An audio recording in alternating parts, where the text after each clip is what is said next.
puedo ver de ustedes con las mascarillas puestas, pero se ven lindos a pesar de todo. Y me gozo de ministrarles y compartir la palabra del Señor con ustedes. Mi deseo esta tarde es dar una palabra de aclaración, primeramente, una palabra también de afirmación a mis hermanos. ¿Cómo dijera yo? Desarrollar un poquito más pensamientos que expuse en el artículo que escribí y que está en nuestra página electrónica.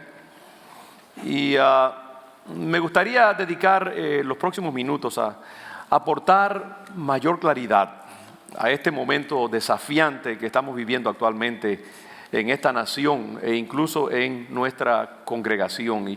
Y como hice esta mañana, voy a leer mis pensamientos a fin de ser más eficiente en el uso del tiempo, no cansarles demasiado, pero también para ser cuidadoso en la exposición de mis pensamientos en un tema que es delicado, pero relájense porque yo creo que lo que voy a decir es más bien, yo creo que va a mejorar y a responder a preocupaciones que algunos de ustedes puedan tener, y mi deseo es ser de bendición más bien y proveer un elemento de tranquilidad y de paz a sus corazones. Francamente, yo hubiera querido mucho más haber continuado como lo había prometido hace unos 3 domingos atrás cuando prediqué la última vez. Hubiera querido continuar explorando el pasaje del capítulo 4 de Efesios, que fue lo que inicié, con ese llamado tan lindo de ese pasaje al amor ágape, al desafío de la palabra de Dios de ser solícitos en guardar la unidad del Espíritu en el vínculo de la paz. Yo quise, después de algunos sermones que eran un poquito más fuertes y pesados anteriores a ese sermón, aportar una palabra que fuera más, no sé cómo decirlo, más bien pastoral, que hable acerca del amor que nos debemos unos a otros y de la manera de resolver los conflictos unos entre los otros.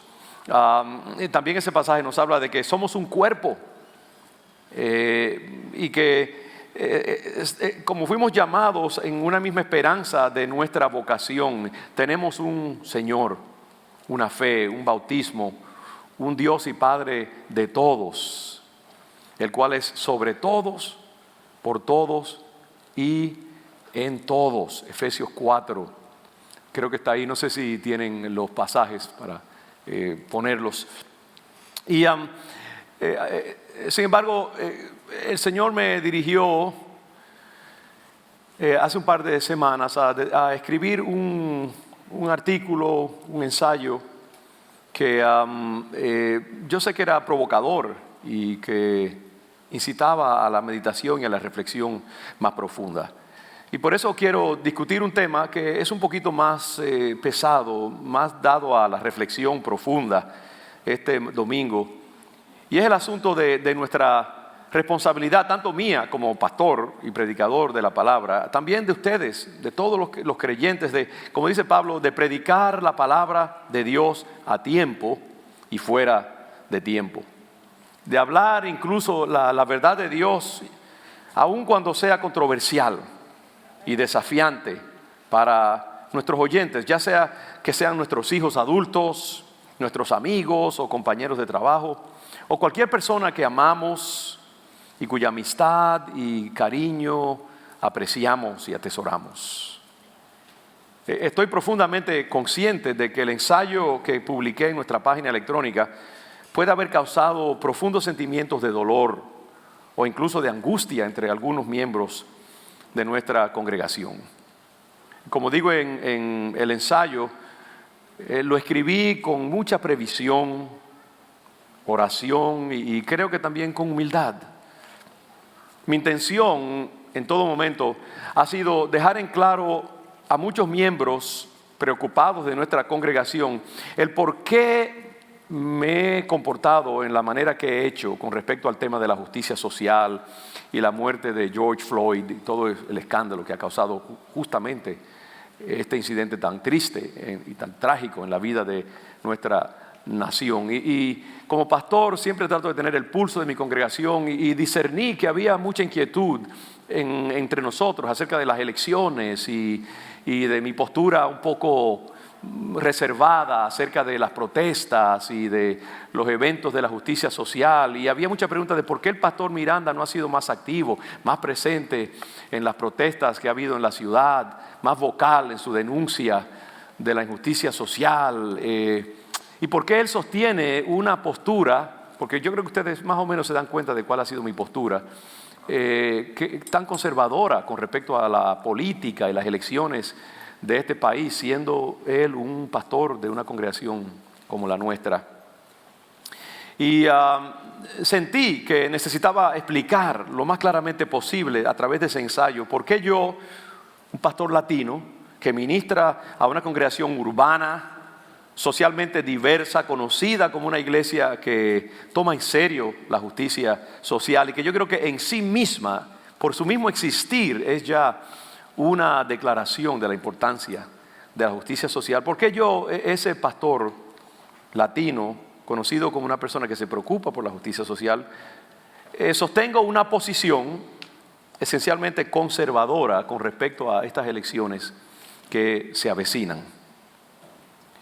Es evidente que puede haber miembros de nuestra congregación que, después de yo declarar mi postura clara con respecto a las elecciones en nuestra página electrónica, sientan que no me corresponde a mí decirle a la gente por quién votar, ni a ocupar una posición pública demasiado específica con respecto a asuntos políticos. Muchas veces la gente piensa que los pastores debemos simplemente mantenernos en áreas más generales, pero no meternos en la vida privada de la gente, ni entrar en algo tan privado como es por quién deben votar o no votar. Y sin embargo, yo no estoy de acuerdo con eso, respetuosamente lo digo. Y yo creo que mi sermón está dedicado a hacer una apologética de la libertad del predicador, del pastor, en ciertas áreas de la vida de sus feligreses, para declarar lo que él siente que es la palabra de Dios, después de haberse examinado concienzudamente dentro de su interior y haber medido sus posturas a la luz de la palabra de Dios. Yo creo que mi posición ministerial me impone el deber y me da el derecho moral y espiritual de hablar con claridad sobre cualquier asunto que potencialmente afecte la salud espiritual de nuestra congregación o la vida de la sociedad en que vivimos.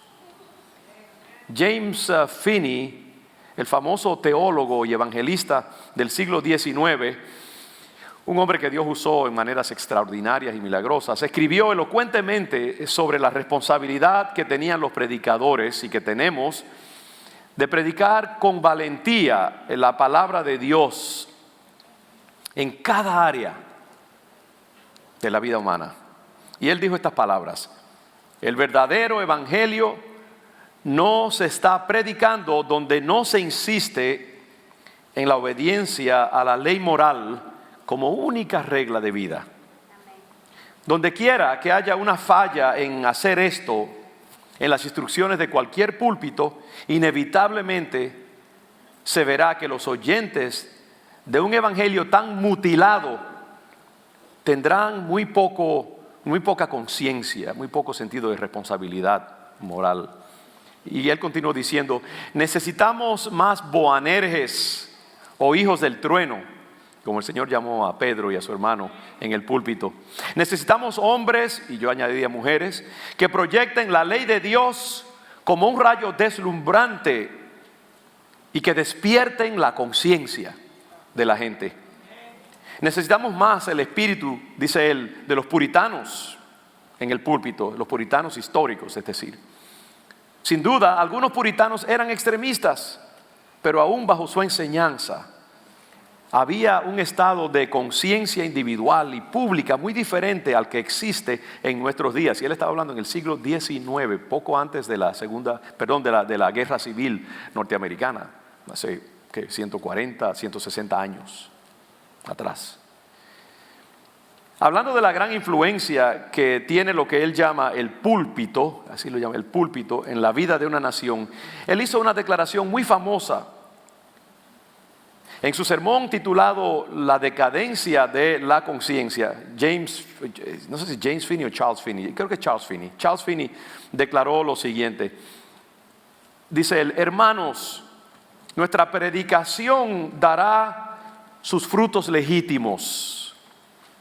Si la inmoralidad prevalece en la tierra, la culpa es nuestra en gran medida. Si hay un deterioro de la conciencia, el púlpito, es decir, los predicadores, es responsable de ello.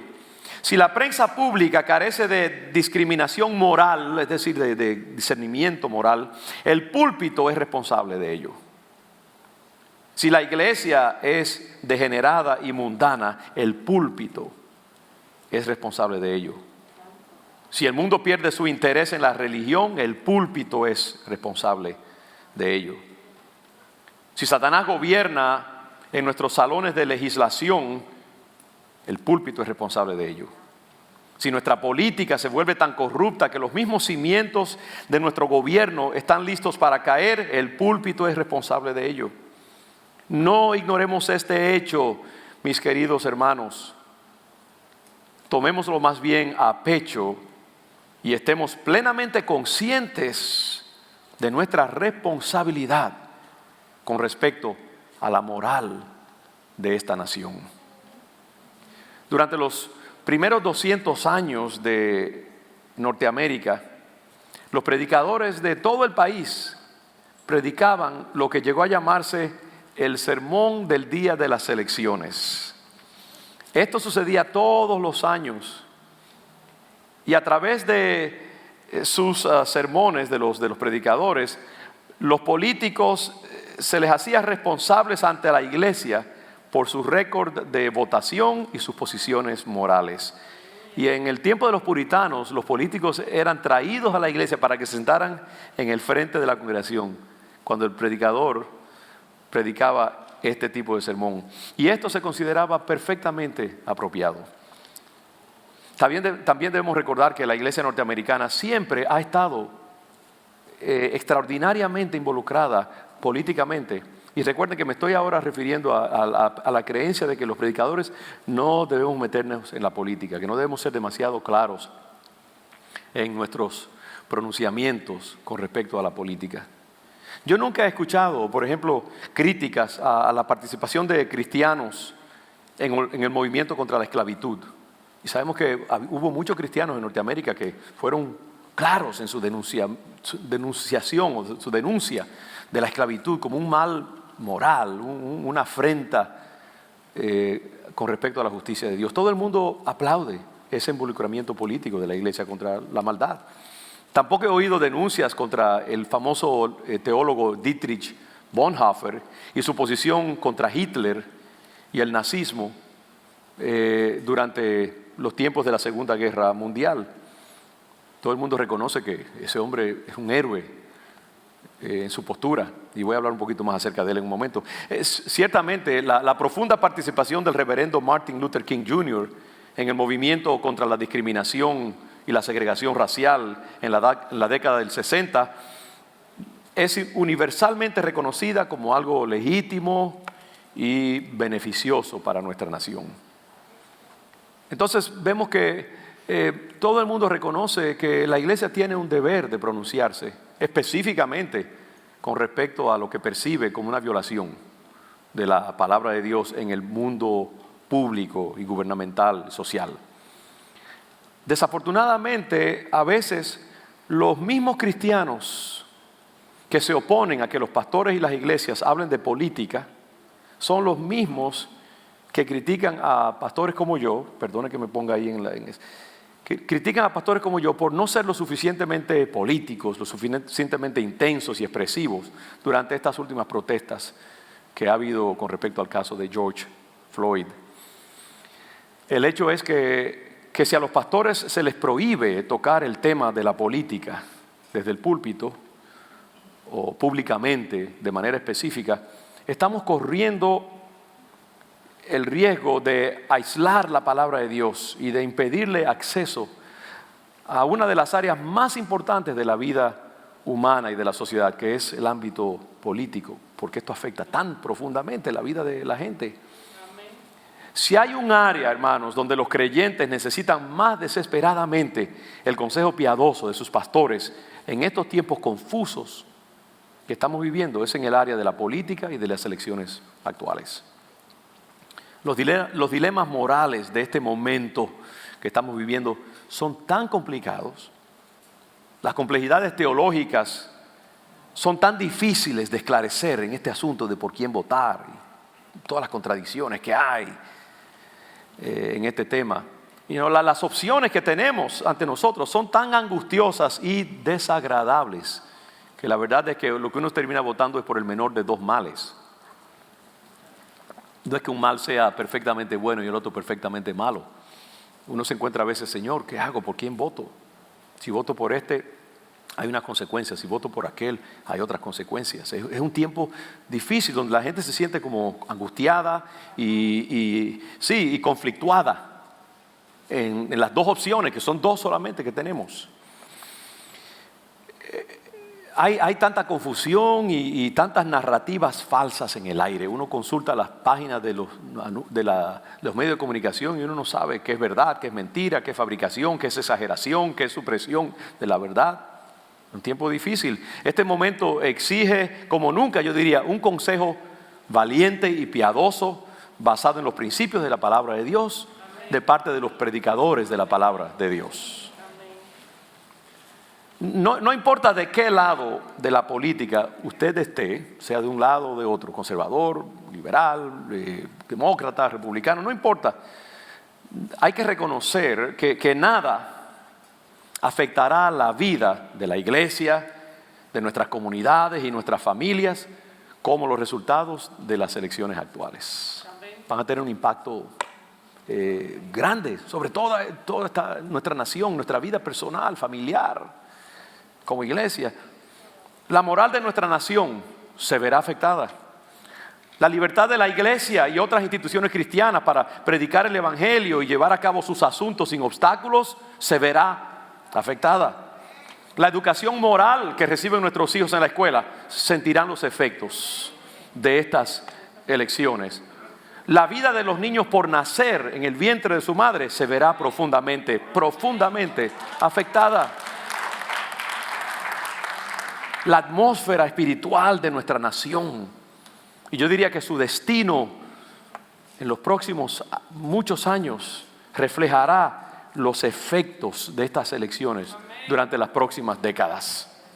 Podríamos seguir y seguir, pero no quiero llover sobre mojado. Ahí está mi postura escrita son 30 y pico de páginas. La gente dirá, wow, el pastor habla mucho. No, pero es que es un tema amplio. Yo quise hacerlo con amplitud y tocar las complejidades del tema y darles a ustedes el beneficio de una reflexión detallada y matizada. Y por eso escribí. Hubiera podido escribir 3 veces más. Pero es vasto el tema. No puedo imaginarme por qué pensaríamos que los pastores no debieran tener el derecho e incluso la obligación de pronunciarse con valentía y claridad y especificidad sobre un tema como este, en un momento tan delicado en la vida de nuestra nación.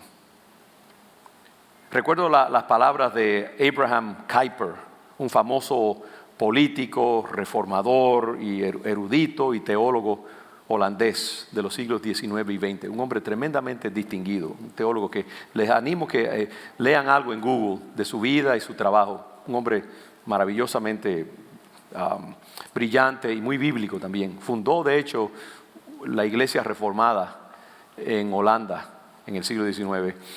Y él dijo lo siguiente, escuche esto, él dijo, no hay 1 centímetro cuadrado en todo el dominio de nuestra existencia humana sobre el cual Cristo, que es soberano sobre todo, no declare, eso es mío.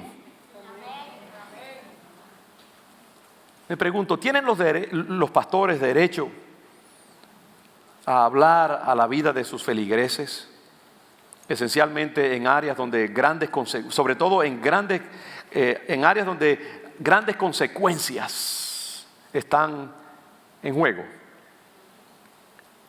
En tiempos donde la verdadera palabra de Dios está en gran escasez. Se llama Abraham Kuyper, te veo ahí buscando por si acaso. Abraham Kuyper. De hecho, que estoy pensando poner este sermón también en la página electrónica. Alguien me dijo, tú eres un glotón por recibir castigo, ¿verdad? No aprendo. Yo le decía a mi esposa que ellos tenían, en su casa tenían un gato que le gustaba pelear mucho y se iba de noche, salía de la casa y regresaba todo maltrecho y herido y con una patita rota y algo, porque le encantaba pelear y se iba al vecindario. Y otros gatos que tenían más experiencia que él, que no eran gatos caseros, le daban golpes por donde quiera, pero no aprendía. Pero quiero que tengan la oportunidad de leer estas cosas, porque a veces uno escucha, pero se le va una cantidad de cosas. Y mi deseo es que ustedes puedan meditar más a fondo sobre estas posturas, que son controversiales, ¿no? En tiempos donde la verdadera palabra de Dios está en gran escasez y donde la sociedad es más resistente que nunca a la enseñanza confrontativa y controversial, los predicadores necesitamos más que nunca recordar la amonestación de Pablo a Timoteo en 2 de Timoteo capítulo 4 versículos del 1 al 5. Y estas son las palabras de Pablo al pastor joven Timoteo. Pablo le dice: te encarezco delante de Dios y del Señor Jesucristo. Miren cuán solemne es la advertencia, que juzgará a los vivos y a los muertos en su manifestación y en su reino, que prediques la palabra, que instes a tiempo y fuera de tiempo, redarguye, reprende, exhorta con toda paciencia y doctrina. Escuche las palabras: redarguir, reprender, exhortar. Son 3 niveles de intervención, yo diría, de parte del pastor con respecto a sus feligreses. A veces el pastor consuela, conforta, abraza, expresa palabras tiernas. A veces el pastor confronta y a veces el pastor redarguye y hasta regaña a sus feligreses. Y dice la Biblia: tu vara y tu callado me infundirán aliento. La vara del pastor es la vara que él usa para romperle la cabeza a un tigre o a un oso que viene a destruir las ovejas. El callado es lo que él usa para amorosamente sacar una oveja de un precipicio o guiarlas por el redil. Los pastores tenemos las dos cosas, la vara y el callado, según indica el Salmo 23. Y a veces la gente piensa que el pastor es solamente para bendecir, expresar palabras de amor, pero a veces el pastor también, cuando debe, tiene que también dar palabras de corrección y de redarguir al pueblo. Y sabio es el pueblo que se somete al trato sincero y bien intencionado de sus pastores.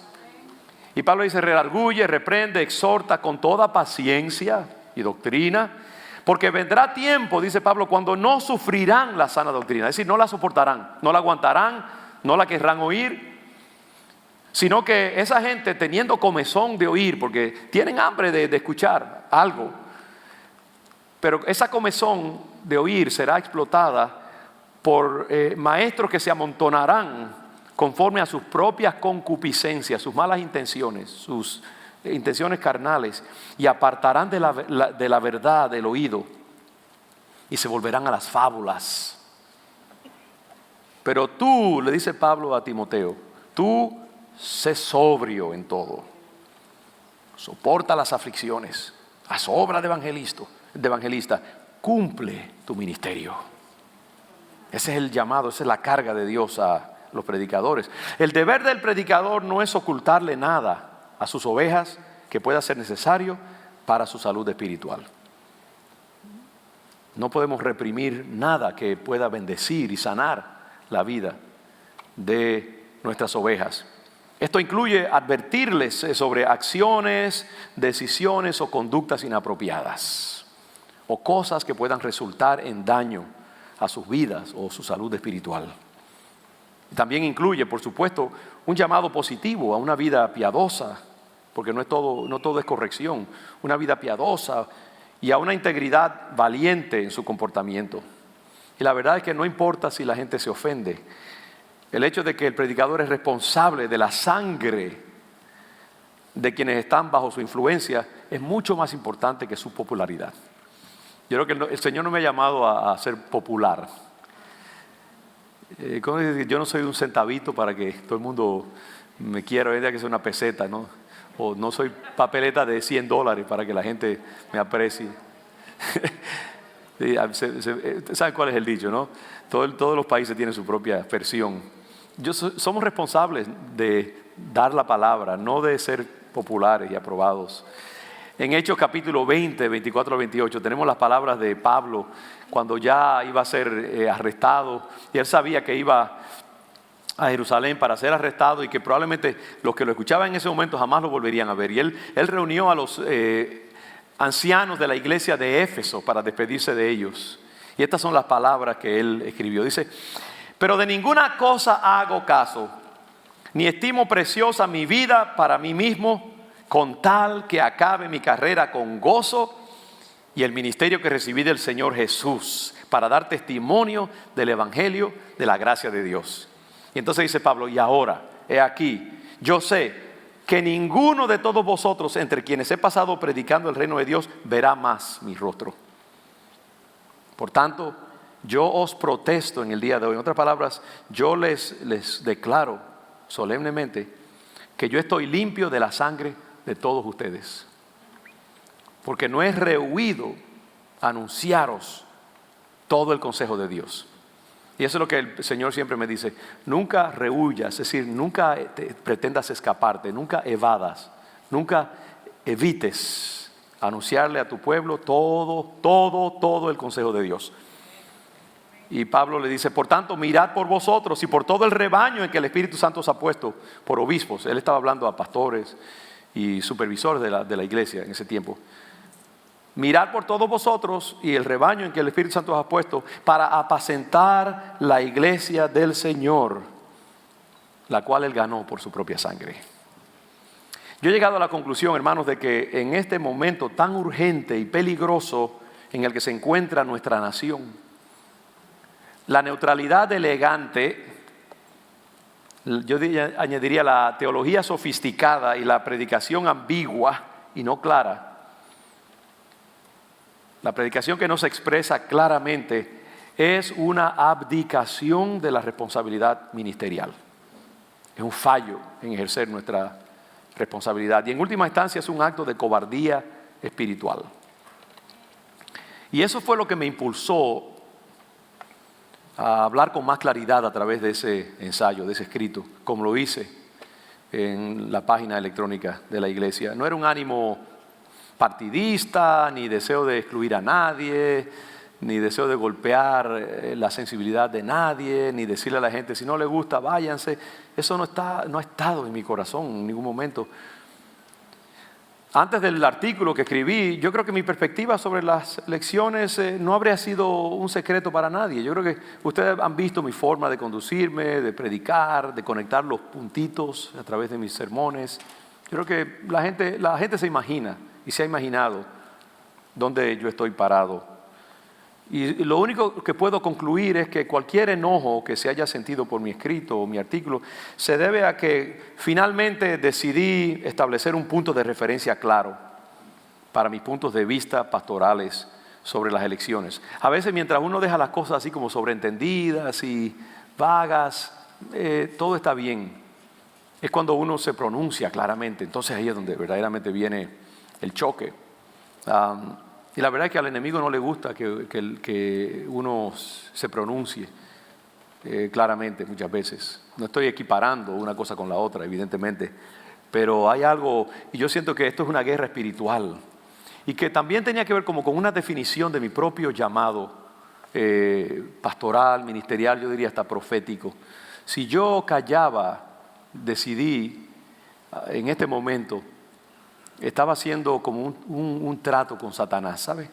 Otros podrían, yo creo que hay otros pastores que podrían, tener su postura, pero yo sentí que en mi llamado personal que yo tengo con Dios y mis convicciones, callar y esconderme detrás de la ambigüedad y el sobreentendido, y era verdaderamente un acto de cobardía yo hubiera estado cediendo al temor a que se me vaya la gente, a que dejen de diezmar, que sufran las finanzas de la iglesia. Verdaderamente yo me busqué a mí mismo y dije, ¿qué es lo que me impediría decir esto? Y lo único que yo era eso. Y uno no puede ceder, hermanos, al miedo. Uno no puede ceder a las emociones. Uno tiene que proceder conforme a principios, conforme a lo que uno siente en su espíritu que Dios nos está llamando a hacer. Aunque rujan dentro de nosotros las emociones y todo nos diga, vas a perecer, te vas a ir por el abismo. Se te va a ir la gente. Yo creo que ese hecho de uno pronunciarse es lo que a veces provoca un choque, un estremecimiento en las personas. El hecho de que lo que estaba allí sobreentendido ahora se hace claro.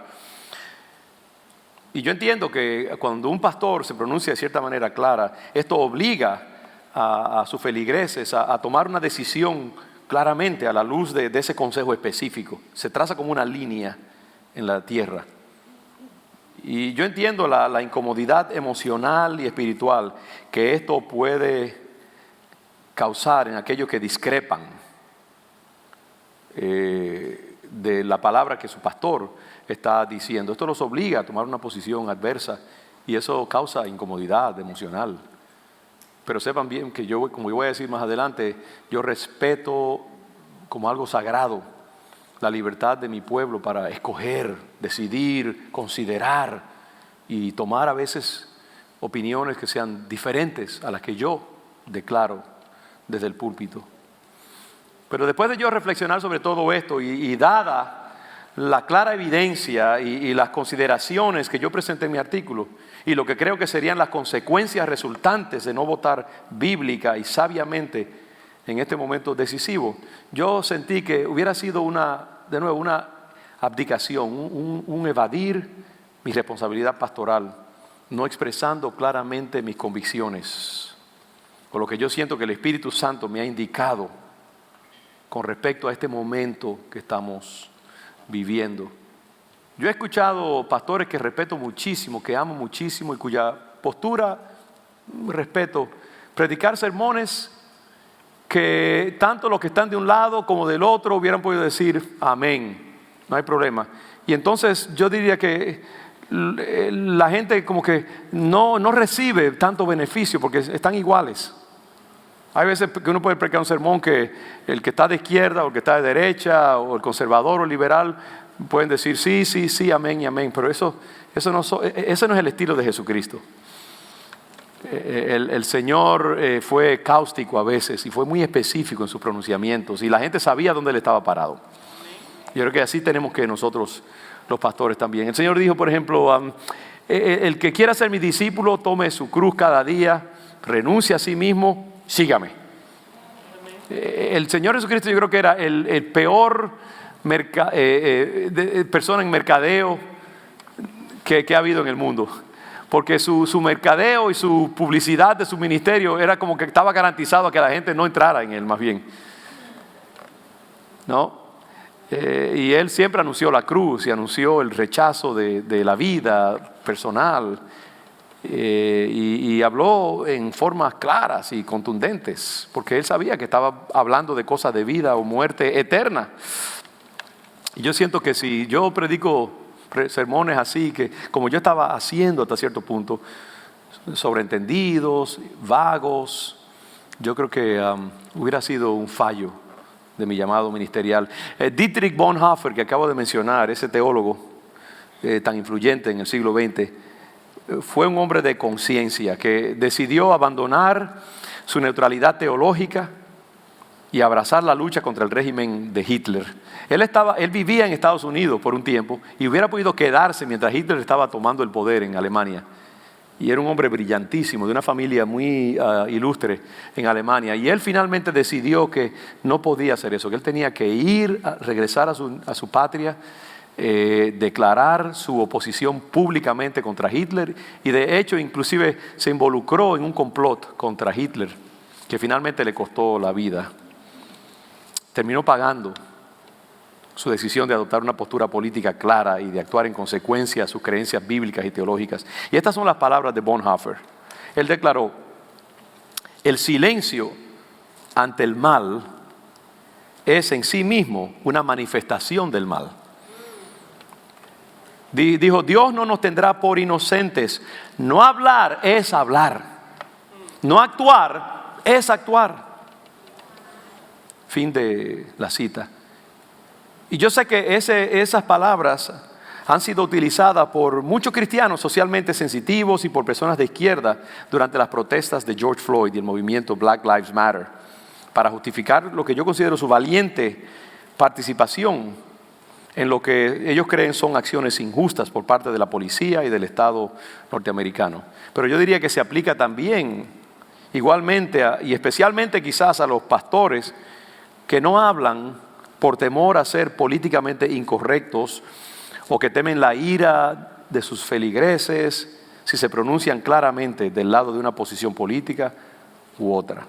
Hay tantos pastores que yo conozco en esta nación que pastorean iglesias muy distinguidas y de gente muy estudiada, que tienen temor de decir lo que piensan y lo que la palabra de Dios les dice, porque de nuevo van a recibir una cantidad de correos electrónicos furibundos, van a ser confrontados personalmente, se les va a ir gente, van a perder diezmos, va a ser inestabilizada su congregación y los pobres se sienten culpables, pero también están amordazados porque tienen temor.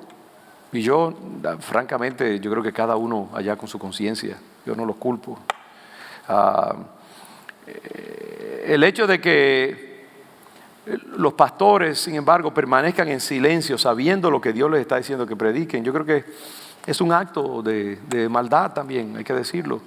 Es un abandono de su deber de declarar la verdad con claridad y convicción cuando sienten que Dios los está llamando a hacerlo. Yo, por ejemplo, esta congregación hermosa inmigrante que yo pastoreo, que incluye a muchos hermanos amados, de los cuales yo pienso tan altamente que son indocumentados.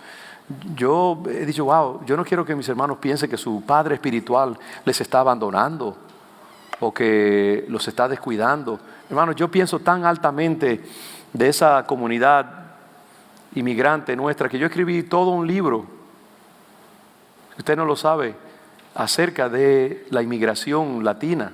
Y de hecho decidí que iba a poner ahí unos pocos ejemplares para que los que no lo tienen se lo puedan llevar.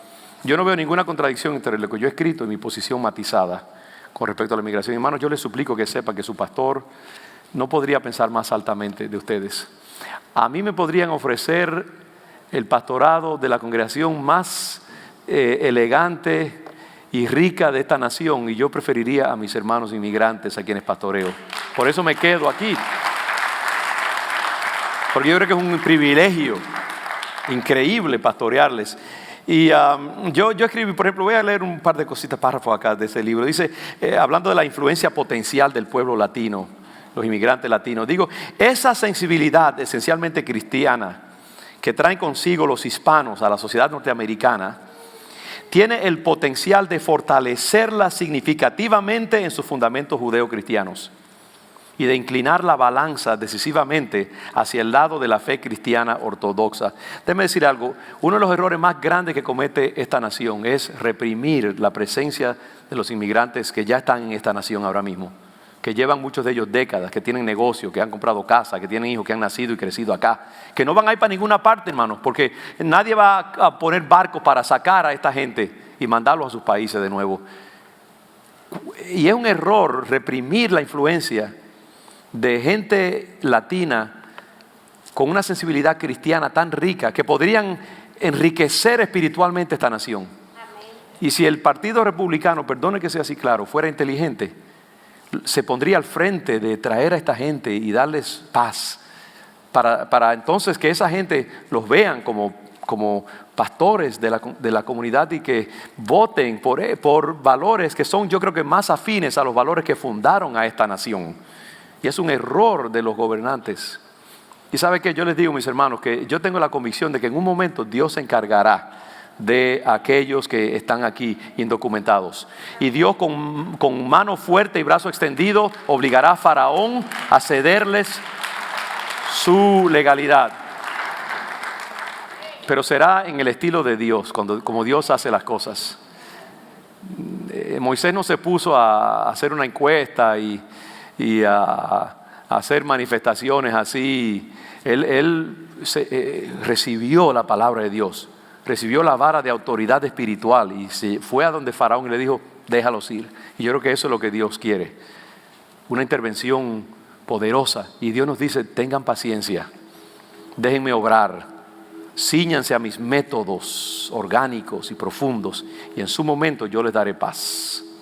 Que yo creo que la nación hispana que está aquí es una nación que está destinada a bendecir este pueblo, y por eso Dios nos ha traído acá. Tanto en el sector católico como en el evangélico, los hispanos todavía miran hacia sus autoridades eclesiásticas para obtener sus directrices morales, políticas y espirituales.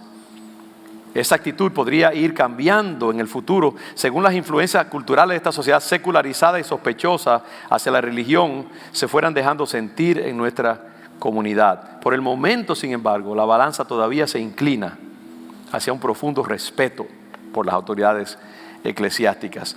No voy a leer más porque no quiero alargarme demasiado, pero lo que quiero decir es que nosotros como latinos incorporamos en nuestro organismo colectivo una belleza, una sensibilidad, un amor por esta nación, un respeto a la autoridad, una gratitud por este país que nos ha abierto sus puertas, un amor a Cristo y a su palabra. Y eso es tanto entre católicos y no católicos, porque en latino hay un instinto cristiano, religioso, que esta nación lo necesita desesperadamente. Yo creo fuertemente en la dotación espiritual de todos nuestros hermanos inmigrantes, que nada de lo que yo he dicho o las posturas que he tomado pretenda desmentir mi compromiso y mi aprecio profundo de nuestros hermanos inmigrantes.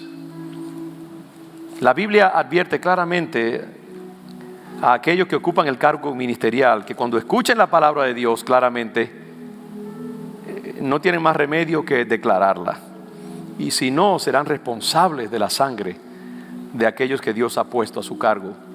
Me estoy refiriendo por qué yo he sido claro en mis pronunciamientos y por qué he anunciado con claridad mi sentir con respecto a este tiempo. Ezequiel capítulo 33, y ya voy avanzando hacia el final. Ezequiel 33, versículos del 1 al 6, dice: vino a mí palabra de Jehová, diciendo: hijo de hombre, habla a los hijos de tu pueblo y diles: cuando trajere yo espada sobre la tierra, y el pueblo de la tierra tomare un hombre de su territorio y lo pusiere por atalaya, y él viniere ver la espada sobre la tierra, y tocare trompeta y avisare al pueblo, cualquiera que oyere el sonido de la trompeta y no se apercibiere, si no se preparare, y viniendo la espada lo hiriere, su sangre será sobre su propia cabeza. El sonido de la trompeta oyó y no se apercibió, su sangre será sobre él. Mas el que se apercibiere librará su vida. Pero si el atalaya viere venir la espada y no tocare la trompeta, y el pueblo no se apercibiere, y viniendo la espada hiriere de él alguno, este fue tomado por causa de su pecado, pero demandaré su sangre de mano del atalaya. A ti pues, hijo de hombre, te he puesto por atalaya a la casa de Israel, y oirás la palabra de mi boca, y los amonestarás de mi parte. Cuando yo dijere al impío: impío, de cierto morirás, si tú no hablares para que se guarde el impío de su camino, el impío morirá por su pecado, pero su sangre yo la demandaré de tu mano. Y si tú avisares al impío de su camino para que se aparte de él, y él no se apartare de su camino, él morirá por su pecado, pero tú libraste tu vida. Hermano, este solemne encargo de parte de Dios a todos los que predican el evangelio y son considerados atalayas de sus iglesias, eso influye profundamente sobre mi ministerio pastoral. Cada vez que yo me preparo para predicar, esas palabras están allí subliminalmente en mi espíritu. Yo las escucho cada vez que me siento a preparar un sermón. Yo sé que mi deber no es ser popular ni agradable. Mi obligación es declarar la palabra de Dios tal como yo la escucho, sin agregar ni restarle nada. Es posible que a veces yo escuche equivocadamente, Pero todo lo que yo puedo hacer es anunciar la palabra de Dios según mi conciencia me compele y me dicta. Depende entonces de mis oyentes, mis ovejas, mis feligreses, determinar, según les dicte su conciencia y su discernimiento espiritual, qué hacer con las palabras que predico. Yo no predico para violar la conciencia de nadie. Para mí es un territorio sagrado que solamente Dios puede entrar en él. La conciencia de ustedes. Ustedes tienen que respetar su conciencia y medir lo que yo digo conforme a la palabra de Dios. Y entonces ustedes están libres de su propia sangre. Aun cuando se equivoquen, Dios verá que ustedes hicieron todo lo que esté de su parte. Cuando nosotros consideramos algo que es difícil de absorber, tenemos que preguntarnos, ¿lo estoy rechazando porque no me gusta, porque ofende mis preconcepciones o porque es falso? Y si determinamos lo primero, nos imponemos y abrazamos la verdad de Dios, aunque nos duela. Ese es el llamado, ese es el deber de cada creyente. Honestamente, yo puedo decir que nunca predico con ira en mi corazón de ofender a nadie. Nunca predico con la intención de herir. Nunca me escondo detrás del púlpito para decir algo que yo no tendría el valor de decirle a la gente individualmente. Predico siempre con la sublime convicción de que la palabra de Dios, como dice ella, es viva y eficaz y es autónoma, es independiente de mí. Una vez que yo le he pronunciado esa palabra, toma vida propia en la vida de mis hermanos. Si yo la declaro fielmente, ella siempre cumplirá el propósito para el cual ha sido enviada, como dice Hebreos 12. Mi predicación nunca tiene la intención de abusar del poder de mi posición ministerial y de violar la conciencia de ninguno de mis oyentes. Y digo eso porque hace poco tuve un encuentro con algunos hermanos, sobre todo jóvenes adultos, y escuché lo que yo considero una acusación injusta. De que como que yo al escribir este mensaje me estaba tratando de imponer sobre ellos o de controlarlos o de abusar de mis derechos. Yo no veo nada que justifique esa postura verdaderamente. Yo siempre he creído, tengo gente madura, tengo gente pensante. Mi deber es predicar lo que yo siento que es la palabra de Dios, y el deber de ellos es medir lo que yo digo a la luz de la palabra de Dios y entonces tomar sus decisiones. Por eso, hermanos, que nosotros tenemos estas clases de discipulado y enseñamos la palabra de Dios insistentemente y tenemos todas estas diferentes clases, porque yo creo que un pueblo informado sobre la palabra de Dios nunca va a ser engañado, nunca va a ser manipulado, nunca va a ser abusado, y ellos podrán tener criterios propios para juzgar lo que sale de este púlpito. Dios me libre de demandar de ustedes, ¿cómo diría yo? Aprobación de todo lo que yo digo. Yo no les respetaría a ustedes si esa fuera la situación, francamente. Yo creo en mi pueblo como un pueblo maduro, discernidor. Esta congregación no es fácil, yo les digo, hay mucha gente madura aquí, hay mucha gente con discernimiento bíblico. Y yo les suplico que extendamos nuestros conocimientos bíblicos a todas las dimensiones de nuestro ser. Hermano, hay que abrazar la verdad de Dios, aunque nos duela. Una persona que se adhiere a la palabra de Dios es invencible. El diablo no tiene poder contra un hombre o una mujer que se amarra a la palabra de Dios. El Señor Jesucristo dijo: si permaneciereis en mi palabra, seréis verdaderamente mis discípulos y conoceréis la verdad, y la verdad os hará libres. Una iglesia atada a la verdad de Dios nunca será manipulada. Nunca vendrá un demagogo por allí a ponerlos donde no deben estar. Y yo les pido que siempre se mantengan íntegros delante de Dios. Midan lo que yo digo y entonces hagan sus propias decisiones conforme a su conciencia. Yo estoy profundamente consciente de los límites de mi ministerio. Siempre sé que hablo con adultos espirituales que tienen el derecho y el deber de examinar mis palabras apasionadas, ¿sí? Dichas con convicción, en la manera más convincente, y que entonces las consideren y las acepten o no como la palabra de Dios. Una vez que yo me haya expresado con la mayor honestidad posible, depende de ellos evaluar mis palabras con la mayor sinceridad posible. Y en ese momento yo creo que ambos estaremos libres ante Dios de nuestra propia sangre. El predicador no debe culpar a su pueblo por no escucharlo, después de haber predicado una palabra que no les convence bíblicamente, una vez que han considerado fielmente y bíblicamente sus argumentos. Pero la gente tampoco debería culpar al predicador que declara una palabra que sea sincera o que refleje un buen consejo bíblico. Que las palabras del predicador puedan picar o ser desafiantes, eso es secundario. La única pregunta que cabe es: ¿reflejan sus palabras la verdad de Dios? La palabra de Dios. Nada de lo que yo dije en ese artículo que escribí tenía la intención de indicar un cambio en la forma en que esta congregación siempre se ha conducido.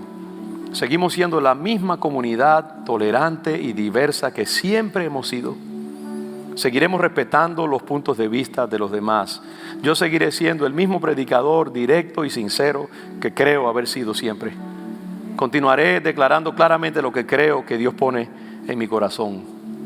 Y siempre seguiré respetando la conciencia de mis feligreses, que tienen el derecho a considerar honestamente mis pensamientos a la luz de las Escrituras y a discrepar respetuosamente si esa es la forma en que sienten que Dios los está guiando.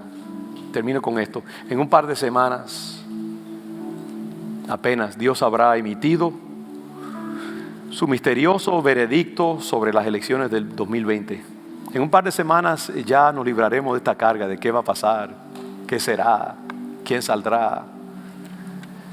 En ese momento, sin importar el rumbo que tomen estas elecciones, yo espero que todos nos inclinemos ante la soberanía de Dios y aceptemos su dictado, y que sigamos amándonos y respetándonos, aceptando el hecho de no estar de acuerdo en nuestras posturas, y siendo entonces, ¿sabe qué, hermano? Una comunidad más fuerte, porque nuestro amor habrá sido probado y habremos decidido permanecer en comunidad, en familia, y amarnos unos a otros a través de nuestras diferencias. Para mí ese es el verdadero amor ágape, hermanos. Ese es el amor de Dios. Y esto es lo que Dios nos ha llamado y nos está llamando a hacer. Que Él nos dé la fuerza y la integridad para así hacerlo. Que el Señor les bendiga. Y Padre,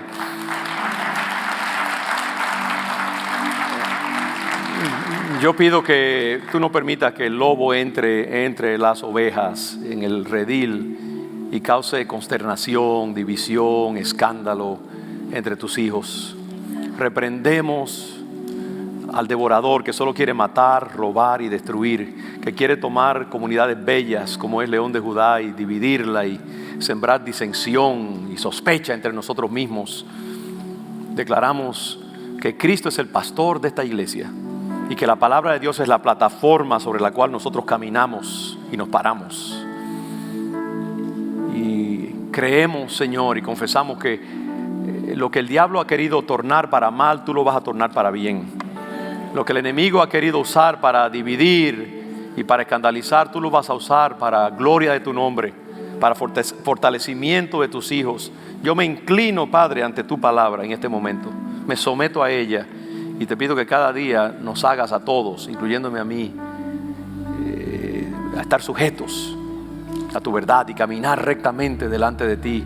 Reprendemos y renunciamos a toda falta de ajuste, Señor, en nuestra vida, conducta, pensamientos, a lo que tú dictas, y te pedimos que nos alinees cada día más a tu palabra íntegra y total, Señor.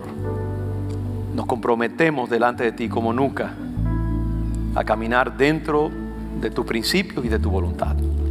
Y te damos gracias porque no hay mejor lugar a donde estar que dentro de tu voluntad. Yo bendigo a mis hermanos que están aquí, los que están en el internet, los que están cerca, los que están lejos, los que han de venir, y declaro el shalom de Dios sobre sus vidas y los despido en paz en el nombre de Jesús. Amén y amén. Que el Señor me les bendiga. Les amo, mis hermanos. Dios les bendiga.